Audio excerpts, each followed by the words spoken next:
Praise the Lord. परमेश्वराच्या नावाला धन्यवाद असो. आणि खरोखर मागील आठवडाभर त्यांनी आपल्याला सांभाळलं, पुन्हा एक वार त्याच्या उपस्थितीमध्ये एकत्रित आणलं आणि आपल्या मंडळीतील वडीलधाऱ्या लोकांसाठी देखील परमेश्वराच्या नावाला धन्यवाद देते. आणि विशेष करून धन्यवाद देते की जसं मी तुम्हाला नेहमी सांगते की 6 महिने, आज 6वा महिना आहे आपली ही मराठी सर्व्हिस चालू होऊन आणि काही गोष्टी अखंडपणे चालू आहे. जशी आपली महिलांची उपास प्रार्थना महिन्यातून एक शनिवार होते, नंतर आमची मध्यस्थीची प्रार्थना होते, साखळी प्रार्थना होते आणि खरोखर अद्भुतरित्या त्या प्रार्थनेचं उत्तर परमेश्वर देत आहे. आणि तुमच्या पण काही प्रार्थना विनंत्या असतील तर तुम्ही आम्हाला सांगू शकता आणि आम्ही नियमितपणे त्याच्यासाठी प्रार्थना करतो. आणि खरोखर देवाने या दिवसात अनुभव दिलेला आहे त्याच्या वचनाचा की ज्यावेळेस आपण अश्रूभरित नेत्राने पेरणी करतो तर हर्षाने आपण कापणी करू, असं परमेश्वराचं वचन सांगतं. आणि आपली मंडळी अशाच रीतीने चालू राहणार आहे. त्याबद्दल परमेश्वराच्या नावाला आपण धन्यवाद देऊ. प्रभूची स्तुती असो, त्याच्या नावाला धन्यवाद असो. आणि मी प्रार्थना करते, आपण वचनामध्ये जाऊ. हालेलुया. Thank you Jesus. प्रभू पुन्हा एक बार प्रभू तुझ्या कृसाळ मला तू रपवते परमेश्वर बाप्पा. प्रभू तुझ्या सिंहासनासमोर उभं राहत असताना प्रभू तुझ्या पवित्र प्रभू वेदी समोर वचन देत असताना पण मला तू सारी मदत कर. माझं जीव पण आत्मशरीर तुझ्या हाती समर्पित करते. माझ्या विचारांचा, ओठाचा, कंठाचा तू ताबा घे प्रभू. माझे विचार नव्हे प्रभू, परंतु प्रभू हे वचन तुझ्या पवित्र आत्म्याच्या सामर्थ्याने तुझ्या गौरवासाठी आवाज होऊ दे प्रिय परमेश्वर. तुझी वृद्धी होऊ दे आणि माझा रास होऊ दे प्रभू. माझा ताबा तू घे प्रिय परमेश्वर बाप्पा. प्रभू मला तू सायमत कर. ते बसल्या प्रत्येक कानवरती प्रभू तुझा आशीर्वाद पाठव. जे तू आज त्यांच्याशी बोलू इच्छितोस प्रभू ते ग्रहण करण्याचं अंतःकरण त्यांना तू दे प्रभू. तुझा अभिषेक नव्याने प्रत्येकावरती उतरू दे प्रभू. तुझ्या सामर्थ्याचा अनुभव आम्हाला येऊ दे. धन्यवाद. तुझ्या नावाने तुझी स्तुती करते. प्रार्थना येशू ख्रिस्ताच्या पवित्रात मागते म्हणतो ऐक. आमेन. आमेन. तर आपण इथे बसलेल्या पैकी काही जण पिता आहेत ना, म्हणजे they are a father of a child. पण जर तुम्ही पिता नसाल परंतु you have been a son ना, आपण आपल्याला आई वडील आहेत ना, प्रत्येक जण we have an experience of being a son and a daughter to our parents. तर तुम्ही कधी असं एक्सपिरियन्स केलाय का की आपल्याला जर घरी यायला उशीर होतो आणि आपले जर आई वडील आहेत तर त्यांना आपल्याला कळवावं लागतं ना की आपल्याला उशीर होणार आहे यायला. का कळवावं लागतं? आणि वाट पाहतात ना, वाट पाहतात. त्यामुळे जर आपण आपल्या आई वडिलांबरोबर राहत आहोत आणि आपल्याला घरी यायला जर उशीर होणार आहे किंवा आपण जर येणार नसू, आपण जर दुसरीकडे जाणार असू तर त्यांना कळवणं आपल्याला गरजेचं आहे. कारण चिंता करत असतात आणि वाट पाहत असतात ना. आणि तुम्ही जर इन्फॉर्म केलं की उशीर होणार आहे तर ते वाट पाहणार नाहीत का? तरी देखील ते वाट पाहणार ना. चिंता कदाचित करणार नाही परंतु ते वाट पाहत राहणार. तर आपल्या शेजाऱ्याला सांगा की डॅडी इज वेटिंग.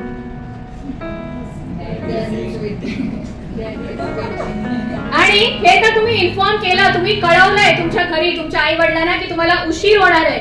यदा कदाचित ना जर तुम्ही कळवलं नाही की तुम्हाला उशीर होणार यायला आणि एस्पेशली जर रात्रीची वेळ आहे आणि तुम्ही कळवलं नाही तर मग काय होईल? तर वाट पाहणार नाही का?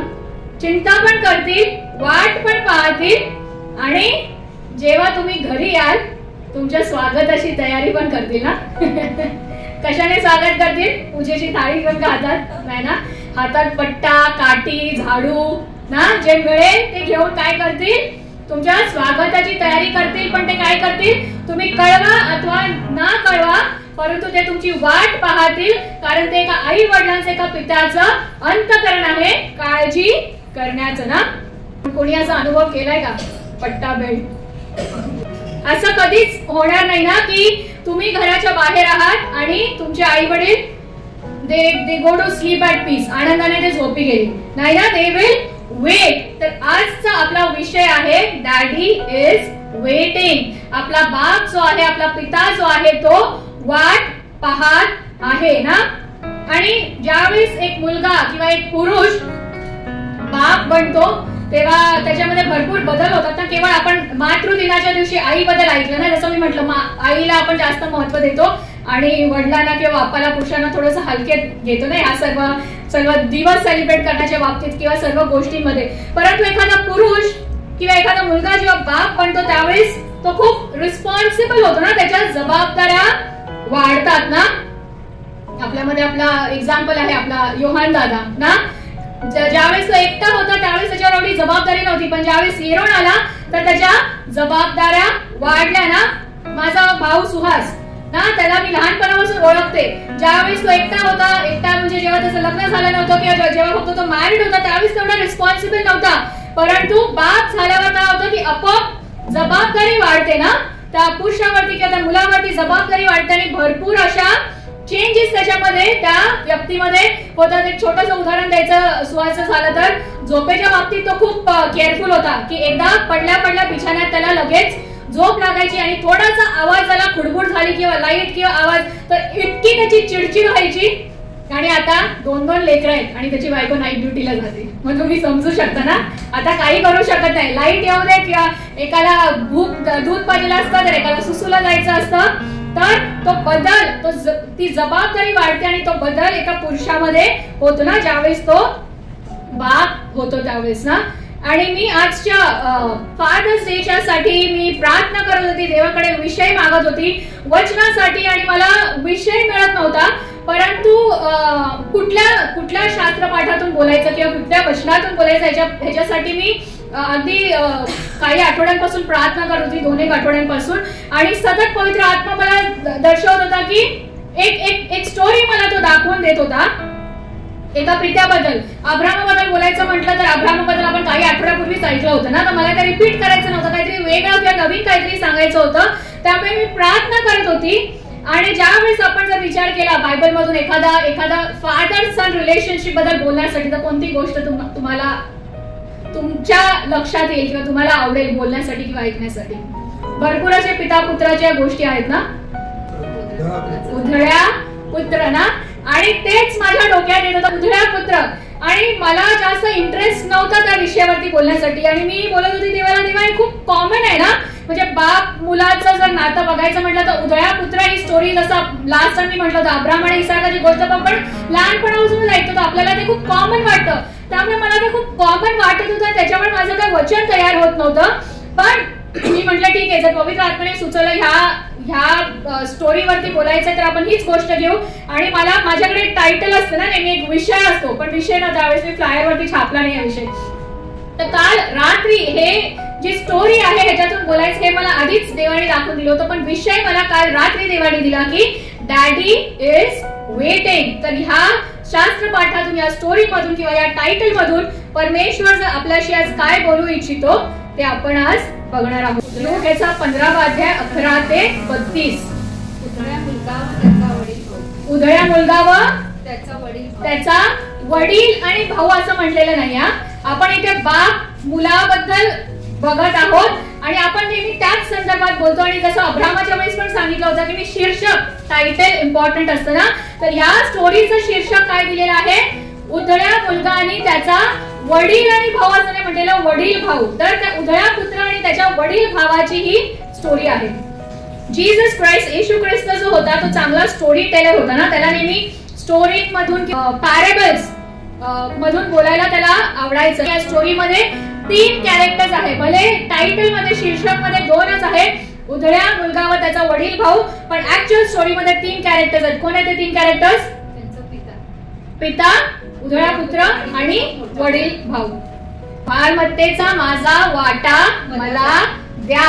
लेकरं जेव्हा मोठे होतात तेव्हा लहानपणी पण मागतात, परंतु त्यावेळेस आई वडील त्यांना कंट्रोल करू शकतात ना. परंतु ज्यावेळेस मोठे होतात त्यावेळेस ते हट्टाने काही गोष्टी मागतात. पण ज्यावेळेस लेकरं आई वडिलांकडे मागतात त्या सगळ्याच गोष्टी आपण त्यांना देतो का?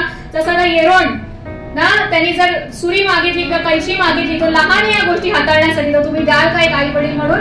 नाही का? कारण as a parent you know की ते त्याच्यासाठी सुरक्षित नाही आहे, ते वापरण्याच्या वयाचा तो अजून झालेला नाही आहे. परंतु मोठे झाल्यावर ज्या प्रकारे हा उधळा पुत्र जातो आणि त्याच्या बापाकडे मालमत्ता मागतो आणि त्याच्या बापाने जर नकार दिला असता तर तो शांत बसला असता काय? आता येरोन ऐकून गेले. येरोनला जर तुम्ही सांगितलं की आता आम्ही नाही देऊ शकत, तुला ते वापरायचं नाहीये, त्याने हट्ट जरी केला तर आपण मारून फटकून त्याला शांत करू शकतो. परंतु ज्यावेळेस लेकरं एका वयात येतात त्यावेळेस आई वडील त्यांना समजावू शकत नाही ना, त्यावेळेस त्यांचा हट्ट काय करतो? आई वडिलांना पुरवावा लागतो, त्यांची इच्छा नसताना देखील पुरवावा लागतो. आणि त्यावेळेस आई वडील काय करतात, त्यांची चूक त्यांना स्वतःहून समजण्याची काय करतात, वाट बघतात. त्यावेळेस लेकरं लहान असतात तोपर्यंत आपण त्यांना शिकवू शकतो ना, पण ज्यावेळेस ते मोठे होतात त्यावेळेस त्यांना काय करावं लागतं, स्वतःहून काही गोष्टी शिकाव्या लागतात. मी माझ्या आईला सांगायची, ज्यावेळेस माझी आई मला काही गोष्टी समजवायची, शिकवायची, शिकवण्याचा प्रयत्न करायची आणि मला ज्या गोष्टी करायच्या आधीपासून माहित आहेत आणि त्या जर मला कोणी शिकवल्या की मला खूप चीड यायची त्या गोष्टीची. आणि मग मी माझ्या आईला सांगायची मला शिकू नकोस, मला नको शिकू. आणि मग मम्मी सांगायची हा तुला तर शिकवण्याची गरज नाही, तू पोटातूनच सगळं शिकून आलीस ना. तर आपण काय होतं, ज्यावेळेस आपण काही 4 गोष्टी शिकतो तर आपण स्वतःला जास्त शहाणे समजायला लागतो ना. हे तर आपलं जनरेशन तर थोडं मोठे झाल्यावर 4 गोष्टी शिकल्यावर शहाणपणा करायला लागलं ना. आत्ताचं जनरेशन तर फास्ट ग्रोईंग आहे. अजून बाजून पाण्यातून खाली पाय ठेवला नाही तर आपल्याला ते शिकवायला चालू करतात ना. But we cannot be over smart in front of our godly father. आपला जो स्वर्गीय पिता आहे, एका वेळेस आपण आपल्या जगिक आई वडिलांना फसवू शकतो ना, त्यांच्याबरोबर आपण चीटिंग करू शकतो, परंतु आपल्या स्वर्गीय पित्याला आपण फसवू शकत नाही. कारण he knows our past, present आणि फ्युचर. आपला भूतकाळ, आपला वर्तमान काळ आणि आपला भविष्य काळ तो जाणतो. इंग्लिश मध्ये अशी एक म्हण आहे ना, don't teach your father to make babies ना. तुमच्या वडिलांना शिकवू नका की लेकरांना कसं वाढवायचं आहे. काय केली, उधळून टाकली. तेच शीर्षक आहे ना आपलं, उधळा मुलगाना त्यांनी उधळून टाकली. जे काही तो घेऊन गेला होता, त्याच्या वडिलांनी कष्टाने ती मालमत्ता मिळवली होती. कदाचित त्याच्या म्हातारपणासाठी आणि त्याचे जे 2 मुलं होते त्यांची सोय करण्यासाठी त्यांनी ती मालमत्ता साठवून ठेवली होती. परंतु त्या उधळ्या पुत्राने फ्युचरचा विचार नाही केला ना, ना त्याच्या वडिलांचा म्हातारपणाचा विचार केला, ना स्वतःच्या भविष्याचा विचार केला. तो आज मध्ये जगला आणि काय केलं, जे होतं ते त्यांनी उधळून टाकलं. काय पडला, दुष्काळ. दुष्काळाविषयी आपण शिकत आहोत ना, दुष्काळाची तयारी करत आहोत. दुष्काळ पडला तर काय करायचं आपल्याला, दुष्काळासाठी साठवून ठेवायचं ना, साठा करून ठेवायचा. आणि ते उपक्रम आय डोंट नो किती जण ते प्रॅक्टिस करत आहेत. आठवड्याला 1 वचन आपल्याला बायहाट करायचं ना, आपण केला पाहिजे. कारण जसं आपण शिकत आहोत वचनाच्या द्वारे की काय होणार आहे, दुष्काळ पडणार आहे ना. आणि तो दुष्काळ कशाचा पडणार आहे, तर देवाच्या वचनाचा दुष्काळ पडणार आहे. आपल्याला साठा करून ठेवायचा. ह्या ठिकाणी देखील दुष्काळ पडला आणि त्यांनी भविष्याचा विचार केला नाही, साठा करून ठेवला नाही. ठीक आहे, चला तो हट्टाने त्याचा हक्क मागून घेऊन गेला, पण त्याच्यात तो भर पाडू शकत होता, साठा करून ठेवू शकत होता ना, परंतु त्यांनी तसं केलं नाही. काय पडली, अडचण पडली. ज्यावेळेस आपण फ्युचरचा विचार करत नाही आणि ज्यावेळेस आपण बंडखोरी करतो, आपल्या आई वडिलांचं, आपल्या स्वर्गीय पित्याचं ऐकत नाही, त्यावेळेस आपल्याला काय करावं लागतं, त्याची किंमत मोजावी लागते. नंतर तो कशावर आला, शुद्धीवर येऊन ना त्यांनी काय केलं, बंडखोरी केली आपल्या वडिलांच्या विरोधात, त्यांची आज्ञा मानली नाही, त्यांच्यापासून दूर गेला, भविष्याचा विचार केला नाही. आणि मग काय झालं, दुष्काळ पडला आणि त्याच्या रिबेलियनची किंमत त्याला मोजावी लागली की जनावरांचं अन्न त्याला खावं लागलं ना, डुकरांचं अन्न खाऊन त्याला दिवस काढावे लागले. इतकी वाईट त्याची परिस्थिती आली त्या ठिकाणी. परंतु हे सगळं करत असताना देवाचं वचन त्या ठिकाणी सांगतं की तो शुद्धीवर आला. शुद्धीवर आला म्हणजे तो बेशुद्ध झाला होता का, तो बेशुद्ध झाला नव्हता ना.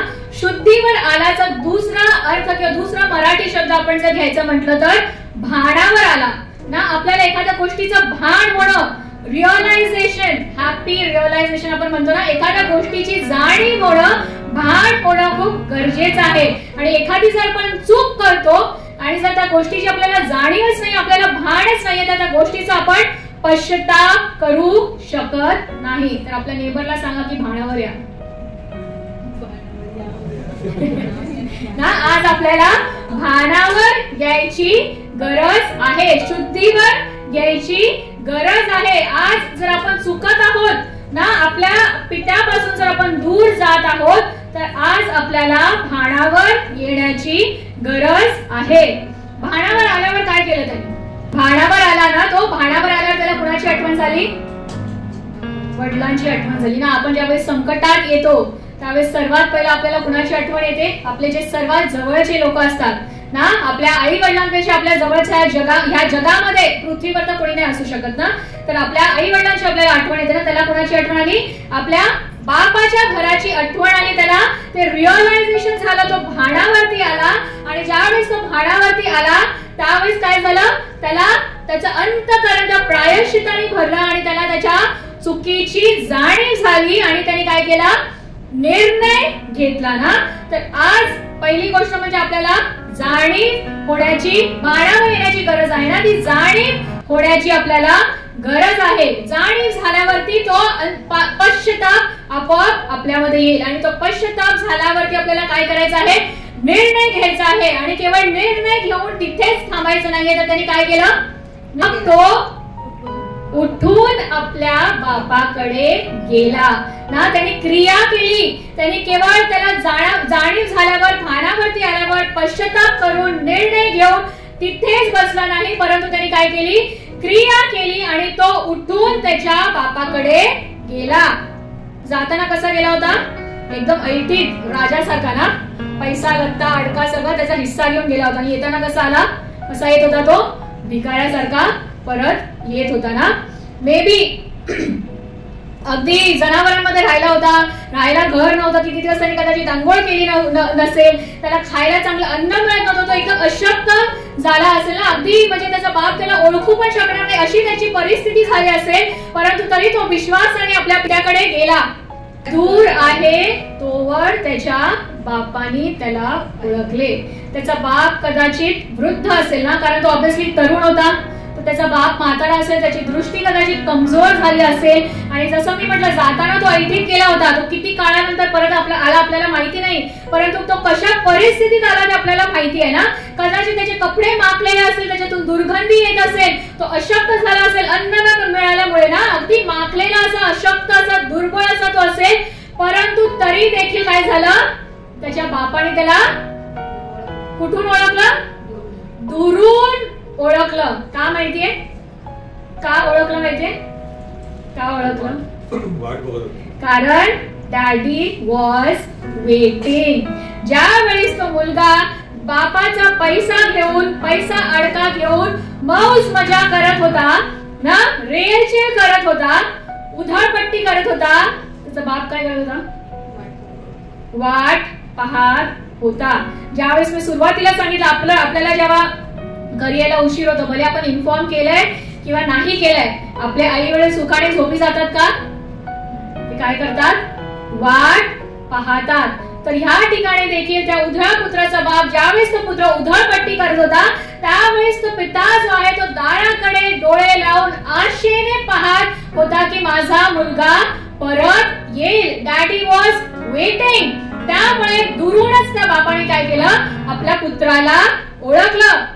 आणि ओळखल्यानंतर काय केलं, दरवाजा बंद केला का, त्याच्यावरती छडी घेऊन, काठी घेऊन उभा राहिला का, त्याच्यासाठी त्याला माहित नव्हतं हा कशासाठी परत येतोय. कदाचित त्याचे पैसे संपले म्हणून पुन्हा दादागिरी करून अजून पैसे मागायला येत असेल, तर बापाला माहित नव्हतं. परंतु त्याला पाहता क्षणी काय झालं, त्याला त्याचा कळवळा आला ना. सुरुवातीचं म्हणण्याचं वचन आपण वाचलं ना, स्तोत्र संहिता 103:13. काय ते वचन, जसा बापाला आपल्या लेकरांवर कळवळा येतो, तसा स्वर्गीय पित्याला देखील आपल्यावरती कळवळा येतो. केवळ त्याचा बापाने त्याला ओळखलंच नाही, परंतु त्याला काय झालं, त्याचा कळवळा आला. केवळ कळवळाच आला नाही, परंतु त्याची अवस्था जी असेल त्याचा विचार न करता त्या बापाने काय केलं, मुलगा गेला का त्याच्याकडे, बाप गेला. आणि कसा गेला, हळूहळू चालत किंवा राग मनात ठेवून किंवा आता याची क्लास घेतो मी, आता याला धडाक शिकवतो असा विचार करून गेला का. तर जसं मी म्हटलं, तो कदाचित वृद्ध असेल, त्याची दृष्टी कमजोर झाली असेल, त्याचे पाय लटपटत असतील, परंतु त्या अवस्थेत देखील त्यांनी दुरून त्या मुलाला ओळखलं आणि तो त्याच्याकडे धावत गेला. आणि काय केलं त्यांनी, गळ्यात गळा घालून त्याचे मुके घेतले. का, बिकॉज डॅडी वॉज वेटिंग. त्याच प्रकारे आपला स्वर्गीय पिता देखील कित्येकदा आपण काय करतो, त्याची आज्ञा पाळत नाही ना. आपण आपल्या जीवनामध्ये ना, जसा तो उधळा पुत्र, भले आपण उधळपट्टी करत नसू, परंतु आपण काय असतो, आपल्या जीवनामध्ये व्यस्त असतो ना, आपल्या लाईफ एन्जॉय करण्यामध्ये आपण व्यस्त असतो, परंतु आपण विसरून जातो की यार, daddy is waiting for us to return back to him. आपला स्वर्गीय पिता वाट पाहत आहे की आपण त्याच्याकडे परत येऊ ना. एक वर्षापूर्वीची गोष्ट मिळते, 1-1.5 वर्ष झाला असेल. माझा भाचा जो आहे, माझ्या भावाचा लहान मुलगा शालोम, तो मॉलमध्ये हरवला. शॉपिंग करायला ते लोक गेले होते आणि मॉलमध्ये तो मिसप्लेस झाला, हरवला. आणि ही गोष्ट ऐकूनच मला अशी एवढी एन्झायटी झाली की मी कल्पनाच करू शकत नाही की ते अगदी काही मिनिटातच तो सापडला. परंतु त्या काही मिनिटात त्या माझ्या भावाची आणि भावजाईची, त्याच्या आई वडिलांची काय दशा झाली असेल याची कल्पनाच मी करू शकत नाही. आणि ज्यावेळेस सुहास मला ही घटना सांगत होता त्यावेळेस तो म्हणाला की शालोम भेटल्यानंतर देखील काही तास तो त्या ट्रॉमामध्ये होता ना, की तो त्या सदम्यामध्ये होता की अरे माझा मुलगा हरवला. एकदम लहान होता आणि तो न कळतपणे हरवला होता. तर सुहास थांबून त्याची वाट बघत होता काय तो स्वतःहून येईल, नाही, तो स्वतःहून येण्याच्या पात्रतेचा नव्हता ना, तो न कळतपणे हरवला होता. त्यामुळे त्याची शोधाशोध करत होते ना. जर अजून थोडा मोठा झाल्यावरती तो गेला तर त्याचा शोध घेऊ का आपण काय करू, किंवा त्याचे आई वडील काय करतील, वाट पाहतील ना. तर त्याच प्रकारे जर आपण न कळतपणे हरवलो असो तर परमेश्वर काय करेल, आपली शोध घेईल, तो लोकांना पाठवेल आपली शोध घेण्यासाठी. परंतु ज्यावेळेस आपण आज्ञाभंग करून किंवा बंडखोरी करून स्वतःहून त्याच्यापासून दूर जातो त्यावेळेस तो काय करतो, त्या उधळ्या पुत्राच्या बापासारखी आपली वाट पाहतो परत येण्यासाठी. त्या उधळ्या पुत्राने काय केलं, भानावरती आल्यावर उठून बापाकडे गेला ना, तो परत आला. त्या बापाकडे जो वाट पाहत होता तो परत आला. आपल्या नेबरला सांगा की return back, daddy is waiting. परत या, तुमचा वडील तुमची वाट पाहत आहे. Return back, your daddy is waiting. आपल्याला जाणीव होण्याची, पश्चाताप करण्याची, मग निर्णय घेण्याची, त्याच्यानंतर उठून परत येण्याची आज गरज आहे ना. पुढे आपण वाचू. 3रं कॅरेक्टर आपण यावेळेस पित्याबद्दल बघितलं, उधळ्या पुत्राबद्दल बघितलं, परंतु शीर्षकातला जो मेन दुसरा कॅरेक्टर आहे कोण आहे, तो वडील भाऊ आहे. आता हा 3रा कॅरेक्टरचा म्हणजे जो स्टोरीतला आपला मेन दुसरा कॅरेक्टर त्याचा उल्लेख ना काय म्हटलेला आहे तिथे, वडील भाऊ ना. आणि जसं मी म्हटलं की आपण ही स्टोरी लहानपणापासून ऐकतो आणि मला सुद्धा ही स्टोरी माहिती होती आणि मी ऐकायची. आणि मला असं वाटायचं की मी नेहमी या वडील भावाच्या दृष्टिकोनातून विचार करायचे आणि मला असं वाटायचं की त्याच्यावरती खरोखर अन्याय झाला ना, त्या बापाने दुर्लक्ष केलं आणि मला दया यायची, आय टू फील पिटी. परंतु यावेळेस ज्यावेळेस मी लक्ष देऊन वाचलं ते वचन आणि मला प्रकटीकरण झालं देवाच्या वचनाचं की का या मुलावर असं का झालं, तो तर विश्वासनीय होता ना बापाबरोबर, तो विश्वासनीय होता आणि त्याचा आशीर्वाद त्याला मिळणार होता. ऑलरेडी बाप काय म्हणतो, जे माझं आहे ते सर्व तुझंच आहे. आणि त्याला त्या ठिकाणी वडील भावाचा दर्जा दिलेला आहे ना, वडिलांच्या ठिकाणी. परंतु तो वडील नव्हता आणि त्याला वडिलाचं अंतकरण पण नव्हतं आणि त्यांनी आपल्या वडिलाचं अंतकरण जाणलं पण नव्हतं. तो त्या लोकांसारखा होता जे अति धार्मिक लोक असतात ना, धार्मिकपणाचा आव आणणारे. He was busy fulfilling his duties ना, he wanted to be righteous. त्याला नेहमी धार्मिक राहायचं होतं. जसे ते परुष आणि सदुकी होते ना, they were all busy fulfilling their duties ना, वर्शिप करणं, फास्टिंग करणं, बायबल स्टडी करणं ना, या सगळ्या गोष्टीमध्ये तो काय होता, तो मागे नव्हता. त्या सगळ्या गोष्टी हे लोक करतात, परंतु they are good in judging other people ना, दुसऱ्या लोकांचा न्याय करतात आणि त्यांना काय वाटतं की सगळे आशीर्वाद जे आहे ते काय केले पाहिजे, आपल्यालाच मिळाले पाहिजे, कारण आपण काय आहोत, धार्मिक आहोत ना. आणि अशा लोकांना ज्यावेळेस दुसऱ्यांना आशीर्वाद मिळतो त्यावेळेस ते आनंदी होत नाहीत ना. हा त्याचा सख्खा वडील भाऊ होता. जर ते वडिलांचं अंतकरण जर त्याच्याकडे असतं तर त्याला पण काय झालं असतं, त्याच्या वडिलांसारखा आनंद झाला असता ना त्याचा भाऊ परत आल्यावर. परंतु त्याला आनंद झाला नाही, because he was self righteous. काही लोक स्वतःला धार्मिक ठरवतात ना, अरे आम्ही हे सगळं करतो ना, we are all right, we are doing everything right and we deserve all the blessings. आणि मग त्यांना काय होतं, दुःख होतं, मी इतकं सगळं करून मला पण आशीर्वाद का नाही, बाजूच्या घरात कसा काय तो आशीर्वाद दिला किंवा त्या व्यक्तीला कसा काय आशीर्वाद दिला ना. तर तसं हा वडील भावाला दुःख होतं, तसं अशा लोकांना दुःख होतं. तर ते त्या ठिकाणी परमेश्वर आपल्याला सांगू इच्छितो. तर आज ह्या वचनातून किंवा ह्या स्टोरीतून आपल्याला हे सांगू इच्छितो की God is not looking for a righteous person but he is looking for a right son. तो धार्मिक व्यक्तीच्या शोधात नाही आहे, परंतु राइट सन, योग्य पुत्राच्या शोधात आहे. जो व्यक्ती किंवा जो पुत्र त्याच्या पित्याचं अंतःकरण जाणून घेण्याची इच्छा धरतो. तो वडीलधारक मुलगा जो आहे तो सर्व काही करत होता, परंतु त्यांनी काय नाही केलं, त्याच्या पित्याचं जे आहे अंतःकरण समजून घेण्याची त्यांनी गरज समजली नाही. आपण पण बऱ्याच सर्व धार्मिक गोष्टी करतो, परंतु किती वेळ आपण आपल्या पित्याच्या चरणाजवळ बसतो, किती वेळ आपण त्याचं अंतःकरण जाणून घेण्याची इच्छा दर्शवतो ना. We are more into ritualistic thing ना. आपल्याला काय वाटतं ह्या सर्व गोष्टी केल्याने आपण काय हो, धार्मिक हो. But God is not looking for righteousness, God is looking for a right son. तो अशा पुत्राच्या शोधात आहे जो त्याचं अंतःकरण जाणून घेण्याची इच्छा धरतो, त्याच्या चरणाजवळ वेळ घालवण्याची इच्छा धरतो. आणि आपल्या स्वर्गीय पित्यासाठी कोण होता राईट सन? येशू ख्रिस्त ना. तर आज आपल्या स्वर्गीय पित्याची इच्छा आहे that we should not become righteous but we should become a right son like Jesus. आपल्या स्वर्गीय पित्याचं अंतःकरण काय आहे ते जाणून घेण्याची आपली याला गरज आहे. आणि त्याच्या अंतःकरणाची इच्छा आहे की आपण धार्मिक नसावे, परंतु येशू ख्रिस्तासारखे आपण योग्य पुत्र ठरावे. आणि जसं एक पिता, एक अर्थली ना जागतिक पिता आपल्या घराचा काय असतो, हेड असतो ना, प्रोटेक्टर, प्रोव्हायडर असतो ना.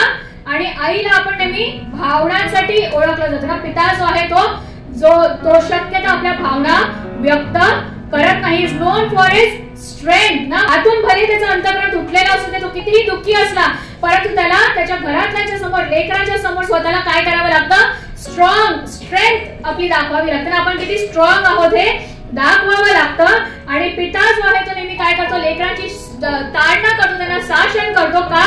कारण तो त्यांना अनुशासन करण्यासाठी, त्यांना डिसिप्लिन करण्यासाठी. परंतु आपण विसरून जातो की दया, कंपॅशन, लव्ह आणि काइंडनेस हे पित्याच्या अंतःकरणात देखील आहे. A father is also full of compassion, love and kindness. त्यामुळेच परमेश्वराचं वचन आपल्याला सांगतं की जसा बाप आपल्या मुलावरती दया करतो, तसा आपला स्वर्गीय पिता जो आहे तो आपल्यावरती दया करतो. कारण आतून कितीही मऊ असलं तरी बाहेरून आपल्याला एक पिता काय वाटतो, कठोर वाटतो. तर आज त्या पित्याचं अंतःकरण आपल्याला जाणण्याची गरज आहे. छोटंसं उदाहरण मी देते की माझे वडील पण खूप स्ट्रिक्ट होते, खूप सर्व बाबतीमध्ये खूप स्ट्रिक्ट होते. आणि कपडे घालण्याबद्दल, लोकांशी बोलण्याबद्दल वगैरे सर्व गोष्टीत, आणि खूप शिस्तबद्ध होते वेळेच्या बाबतीत वगैरे. आणि मला जीन्स घालण्याची इच्छा होती, जीन्सची पॅन्ट जी असते ना. आणि आमच्या लहानपणी फ्रॉक आणि चुडीदार आणि असे सगळे ड्रेस होते. आणि मला जीन्स घालण्याची इच्छा होती. आणि मी मम्मीला सांगितलं की मम्मी मला जीन्स पॅन्ट हवी. तर मम्मीला माझ्या काहीच आक्षेप नव्हता त्याच्यावरती. मम्मी म्हटली की मला काही प्रॉब्लेम नाही, तू जीन्स घाल, मी तुला घेऊन द्यायला तयार आहे, पण आधी पप्पांना विचार. पप्पा कदाचित ओरडतील, मग आता पप्पांना विचारणार कोण, सिंहाच्या तोंडात हात घालायला जाणार कोण. मम्मी म्हटली तुला घालायचंय, तू विचार. मी म्हटलं नाही मम्मी तू विचार. असं करत काय होतं, ते एक वेगळं एक्झाम्पल होतं ना वडिलांचं की कदाचित ते ओरडतील किंवा त्यांना आवडणार नाही. परंतु तुम्हाला सांगू द्या की माझी जी पहिली जीन्स आहे ती माझ्या वडिलांनीच मला घेऊन दिली होती ना. सो आवर फादर, आपण त्याला समजण्यासाठी कधी कधी चुकतो.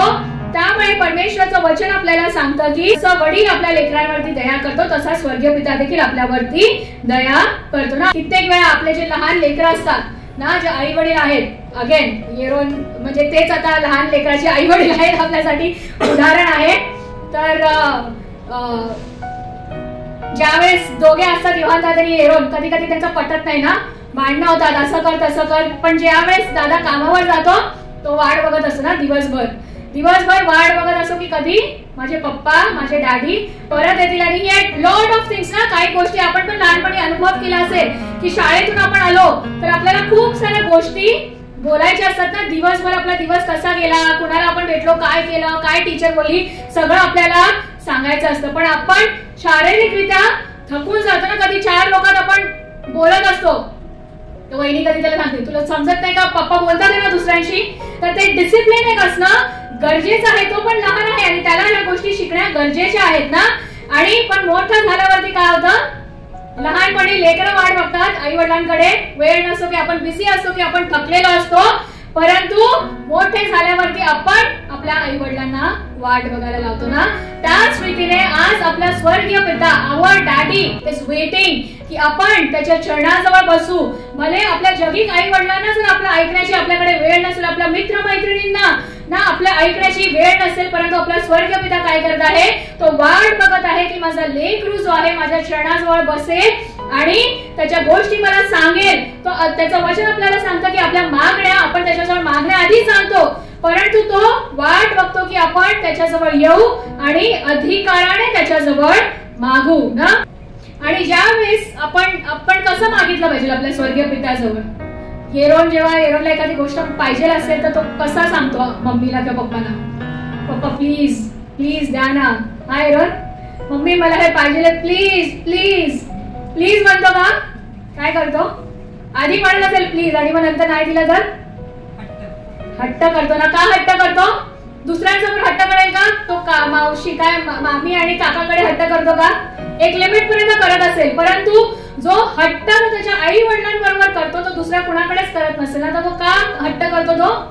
तो आई वडील आहे म्हणून काय आहे, त्याचा हक्क आहे, अधिकार आहे ना. तर आपल्या स्वर्गीय पित्याने देखील आपल्याला काय केलेलं आहे, ती अथॉरिटी दिलेली आहे आणि त्याची इच्छा आहे की त्याचे पुत्र व कन्या होण्याच्या नाते, आपण ते गीत गायले ना, जिस व्यक्ती ने विश्वास किया वो बेटा बन गया ना. तर त्या संतान होण्याच्या अधिकाराने आपल्याला त्याच्याकडे भीक मागायची आहे का? अधिकाराने आपल्या पित्याजवळ आपण काय करायचे आहे, त्या मागण्या आपण मागायच्या आहेत. आणि मागितलेल्या सगळ्याच गोष्टी आई वडील देतात का? जसं मी सुरुवातीला म्हटलं नाही ना.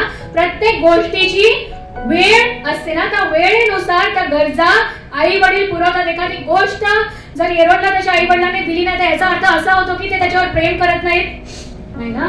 याचा अर्थ असा होत नाही की ते त्याच्यावर प्रेम करत नाही, परंतु ते काय करतात, त्याला वाट बघायला लावतात किंवा ते आपल्या आई वडिलांवरती अवलंबून राहण्यासाठी त्याला शिकवतात किंवा योग्य वेळेची वाट बघायला लावतात. त्याच प्रकारे आपला स्वर्गीय पिता ज्यावेळेस एखाद्या गोष्टीची आपल्याला वाट बघायला लावतो, याचा अर्थ असा नाही की तो कठोर आहे ना किंवा त्याला आपली गरज समजत नाही. कित्येक वेळा आपल्याला असं वाटतं ना की किती कठोर आहे. आपल्या आई वडिलांबद्दल पण आपल्याला वाटतं, स्वर्गीय पित्याबद्दल पण आपल्याला वाटतं, पण आपल्या गरजा तो आपल्यापेक्षा अधिक जास्त चांगल्या रीतीने जाणतो. जर आपले जगिक आई वडील आपली गरज समजू शकतात तर आपला स्वर्गीय पिता आपली गरज समजू शकत नाही का? परंतु तो विलंब लावतो, कारण तो काय करतो, आपल्याला शिकवतो त्याच्यावर विश्वास ठेवण्यासाठी. He teaches us to wait upon him. He is teaching us to wait for the right time. लहान लेकरांबरोबर खेळताना बघितले का? म्हणजे तुम्ही पण खेळा असेल, एस्पेशली मेल जे फिगर पुरुष जे असतात, जे स्ट्रॉंग असतात, ते काय करतात, एखाद्या लहान लेकरांना हवेमध्ये फेकतात आणि झेलतात. परत बघितलंय तुम्ही लोकांनी सुद्धा केलं असेल ना. लहान लेकराला वर फेकतात. त्यावेळेस हू नीड्स टू बी केअरफुल? कुणाला सावधान राहण्याची गरज आहे? त्या पुरुषाला, त्या बापाला किंवा त्या लहान लेकराला? ना त्या लहान लेकराला तर माहिती पण नसतं ना. तो एन्जॉय करत असतो, तो हसत असतो की आपल्यावर कोणतरी खेळत आहे, परंतु तो जो बाप असतो किंवा जो पुरुष असतो तो काय करतो, केअरफुल असतो की तो जे बाळ आहे, माझं जे लेकरू आहे ते खाली पडलं नाही पाहिजे ना.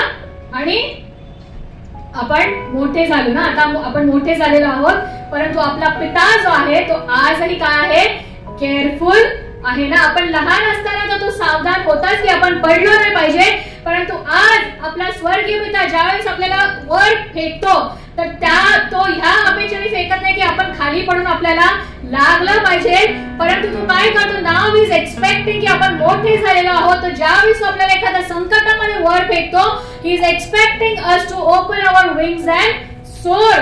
तो या अपेक्षेने वाट बघतो की आपण आपले पंख पसरावे आणि उडायला शिकलं पाहिजे ना. परंतु he is also careful that we should not fall. तो ह्या गोष्टीची देखील काळजी घेतो की भलेही आपण संकटात आहोत पण त्याच्यातून आपण पडलं नाही पाहिजे आणि आपल्याला लागलं नाही पाहिजे.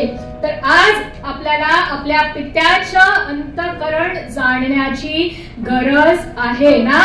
What our father is looking for, our daddy is looking for is a child like faith. त्या लहान लेकरासारख्या विश्वासाची अपेक्षा तो करत आहे. ज्या प्रकारे तो लहान लेकरू त्याला वर हवेमध्ये फेकल्यावरती तो एन्जॉय करतो का, कारण त्याला विश्वास असतो की खाली जो आपला पिता आहे तो आपल्याला काय करणार आहे, झेलून धरणार आहे ना. तर तो त्या लहान लेकरासारखाच आपला विश्वास असणं गरजेचं आहे की मी कितीही संकटात असलो, कितीही प्रॉब्लेम्स मध्ये असलो तरी माझा स्वर्गीय पिता जो आहे तो मला खाली पडू देणार नाही. तो माझा कोण आहे, पुरवठा करणारा देव आहे. माझ्या सर्व गरजा तो जाणतो. यावेळेस आपण एक वचन वाचू, मत्तेचा 6वा अध्याय आणि 26वे वचन. अब्राहामाच्या गोष्टीमध्ये आपण पाहिलं ना, अब्राहाम इसाकाला सांगतो की काय, देव पाहून देईल, आणि त्या ठिकाणी तो देवाला नाव देतो यहोवा जायरा, पाहून देणारा देव. तर तो विश्वासच आपला असला पाहिजे.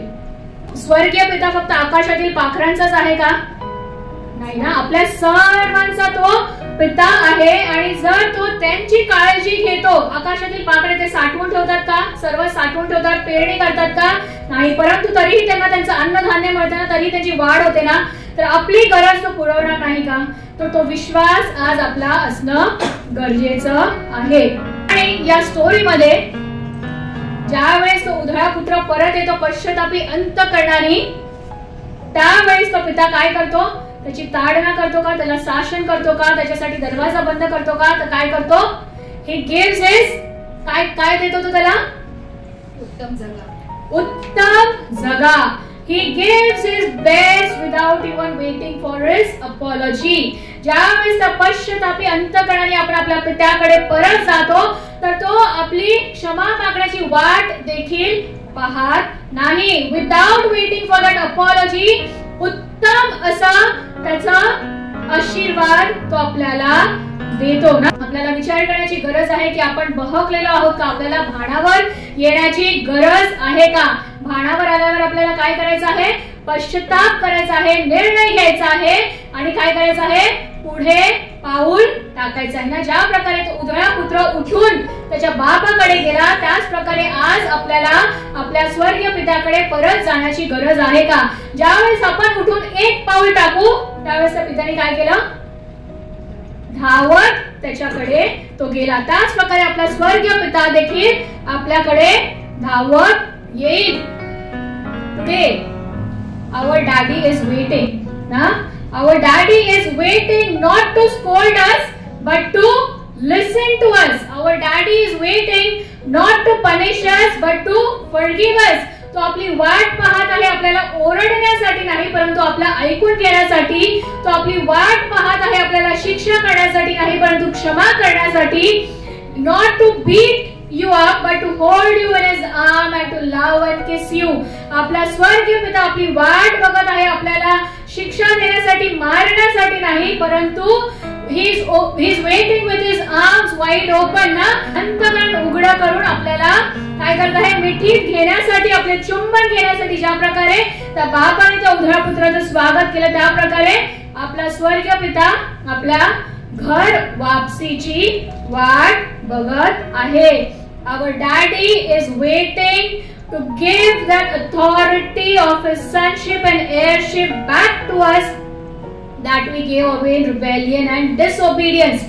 बंडखोरी आणि आज्ञा न पाळण्यामध्ये जो अधिकार आपण काय केलं, देऊन टाकला, तो अधिकार, त्याचा वारस होण्याचा अधिकार आपल्याला परत देण्यासाठी our daddy is waiting. Our daddy is waiting to give that authority back to us in repentance when we get ready to return back to him. Our daddy is waiting for us to be a son like Jesus. त्याचा पुत्र येशू ख्रिस्तासारखा, right सन ना, पुत्र होण्यासाठी, येशू ख्रिस्तासारखा पुत्र होण्यासाठी काय करत आहे, तो वाट बघत आहे. Our daddy is waiting to welcome us with his arms open wide. Our daddy is waiting to say, आपला पिता वाट पाहत आहे आपल्यासाठी हे बोलण्यासाठी. मत्ते 17:5. ऐका, आज तुम्हाला ऐकण्याची इच्छा आहे का. जेव्हा एखादा लेकरू ना, ज्यावेळेस आपण परीक्षेमध्ये पास होतो किंवा एखादं काहीतरी आपण जिंकून येतो, स्पर्धा जिंकून येतो, त्यावेळेस आपल्याला आपण सर्वात पहिला कुणाकडे जातो, आई वडिलांकडे. का, तर आपल्याला काय करायचं असतं, कौतुक त्यांच्याकडून ऐकायचं असतं ना. बाकी सगळ्यांनी कितीही कौतुक केलं परंतु जे आपले आई किंवा वडील आपलं कौतुक करतात ते आपल्यासाठी नेहमी काय असतं, महत्वाचं असतं ना. तर our daddy is waiting to say this to us, की हा माझा पुत्र परमप्रिय आहे, याच्याविषयी मी संतुष्ट आहे. तर आज फादर्स डेच्या दिवशी आपल्या स्वर्गीय पित्याकडून तुम्हाला हे ऐकण्याची इच्छा आहे का ना. आपल्याला सर्व माहिती ना, त्या प्लेन क्रॅशची जी दुर्घटना झाली, कित्येक लोकांचे आई वडील त्यांची वाट पाहत होते ना. कित्येक आई वडील त्यांच्या लेकरांना भेटण्यासाठी जात होते, परंतु ती संधी रिटर्न त्यांना मिळाली नाही. तर आज फादर्स डेच्या दिवशी आपल्या पित्याकडे वळण्याचा निर्णय घेण्याची आपल्याला गरज आहे. आणि जसं मी मदर्स डेच्या दिवशी पण म्हटलं की आपलं जगिक आई वडिलांशी जे नातं असतं त्याचं डायरेक्ट कोरिलेशन आहे आपल्या स्वर्गीय पित्याबद्दल. कारण आपण आपल्या स्वर्गीय पित्याला काय केलेलं, त्याच्या वचनामध्ये जगिक आई वडिलांचं उदाहरण दिलेलं आहे ना. तर आज जर आपल्या जगिक आई वडिलांची इमेज आपल्या जीवनामध्ये जर चांगली नाही आहे, जर त्यांनी ती दया आपल्या आयुष्यामध्ये आपल्यावरती दाखवली नाही आहे, तर आज फादर्स डेच्या दिवशी आपल्याला गरज आहे की आपण त्यांची क्षमा केली पाहिजे, आपल्या पित्याची क्षमा केली पाहिजे आणि त्यांना आशीर्वाद दिला पाहिजे. का तर आपलं जे नातं आपल्या स्वर्गीय पित्याबरोबर आहे ते सरळ झालं पाहिजे ना. आपण प्रार्थना करू आपल्या जगिक आई वडिलांसाठी, विशेष आपल्या वडिलांसाठी, त्यांच्यासाठी आपण आशीर्वाद मागू, त्यांच्यासाठी आपण क्षमा मागू. त्यांनी जर आपल्याला ती दया आपल्याला दाखवली नसेल ना, तर आज आपण पवित्र आत्म्याचं सहाय्य मागू की त्यांना क्षमा करण्याचं अंतःकरण मला तू दे आणि माझ्या स्वर्गीय पित्याचं जे दयेचं अंतःकरण आहे ते समजण्याची शक्ती मला तू दे. कारण त्याचं वचन सांगतं की जसा बाप आपल्या लेकरांवरती दया करतो, तसा आपला स्वर्ग पिता आपल्यावरती दया करतो, जी त्याच्यावरती भय धरतात ना. तर आज आपण प्रार्थना करू आणि विशेष करून आपल्या सर्व वडिलांसाठी यावेळेस प्रार्थना करू आणि या वचनासाठी पण प्रार्थना करू. धन्यवाद प्रेम गौरवशाली दप्पा, तुझ्या नावाला मान महिमा गौरव स्तुती आराधना ते तुझं नाव घेऊन सांगते प्रिय परमेश्वर दप्पा. विशेष कर प्रभू आजच्या फादर्स डेच्या दिवशी प्रभू आमच्या मंडळीतले जे सर्व पिता आहेत प्रभू, जे पुरुष आहेत प्रिय परमेश्वर दप्पा, त्यांना तू स्पर्श कर प्रिय परमेश्वर दप्पा. प्रभू त्यांचं अंतःकरण तू जाणतोस प्रिय परमेश्वर दप्पा. आणि खरोखर प्रभू त्यांना देखील तू दयेचं अंतःकरण दिलेलं आहे प्रभू. ते त्यांच्या भावना व्यक्त करत नाहीत प्रिय परमेश्वर दप्पा, परंतु प्रेम आणि सहानुभूती त्यांच्या देखील मनामध्ये आहे प्रिय परमेश्वर दप्पा. आणि जसं एक पिता आपल्या लेकरांवरती दया करतो, तसं तू तुझ्या भय धरणाऱ्यांवरती दया करतो प्रिय परमेश्वर दप्पा. प्रभू आमच्या मंडळातील सर्व पुरुषांवरती पित्यांवर तुझा आशीर्वाद पाठव प्रिय परमेश्वर दप्पा. प्रभू आपल्या कुटुंबाची, आपल्या लेकराची काळजी घेत असताना प्रभू लागणारी शारीरिक, मानसिक, आध्यात्मिक गरज तू परिपूर्ण कर प्रिय परमेश्वर दप्पा. तुझ्या वचनाच्या द्वारे ज्या प्रकारे तू आज आमच्याशी बोललास प्रिय परमेश्वर दप्पा, आज जर आम्ही तुझ्यापासून दूर गेलेलो आहोत प्रिय परमेश्वर दप्पा, जर आज आम्हाला भाडावर येण्याची गरज आहे प्रिय परमेश्वर दप्पा, तर प्रभू पवित्र आत्म्याचं सहाय्य आम्हाला तू कर प्रिय परमेश्वर दप्पा. ते पश्चातापी अंतःकरण आम्हाला तू दे प्रिय परमेश्वर दप्पा. ते निर्णय घेण्याची शक्ती आम्हाला तू दे प्रिय परमेश्वर दप्पा. आणि केवळ निर्णय घेऊन आम्ही तिथेच बसून न राहता प्रिय परमेश्वर दप्पा, उठून तुझ्याकडे परत येण्यासाठी तू आम्हाला सहाय्य आणि मदत कर प्रभू. कारण खरोखर प्रभू तू आमची वाट पाहत आहेस प्रिय परमेश्वर दप्पा. क्षमा करण्यासाठी तू आमची वाट पाहत आहेस प्रभू. तू अधिकार परत देण्यासाठी तू वाट पाहत आहेस प्रभू. तुझी प्रीती आमच्यावरती ओतण्यासाठी तू वाट पाहत आहेस म्हणून तुझ्या नावाला धन्यवाद देते, तुझी स्तुती करते प्रिय परमेश्वर दप्पा. प्रत्येकाचा जीवन, आत्मा, शरीर तुझ्या हाती समर्पित करते प्रभू. इथून पुढचा आठवडा तुझ्या हाती समर्पित करते. आमच्या सर्व गरजा पुरविणारा तू देव आहेस, तुझ्या नावाला धन्यवाद देते, तुझी स्तुती करते प्रभू. मान महिमा गौरव आदर सन्मान तुझ्या पवित्र नावात देते. प्रार्थना येशू ख्रिस्ताच्या प्रिय नावात मागते म्हणून तू मान्य करते.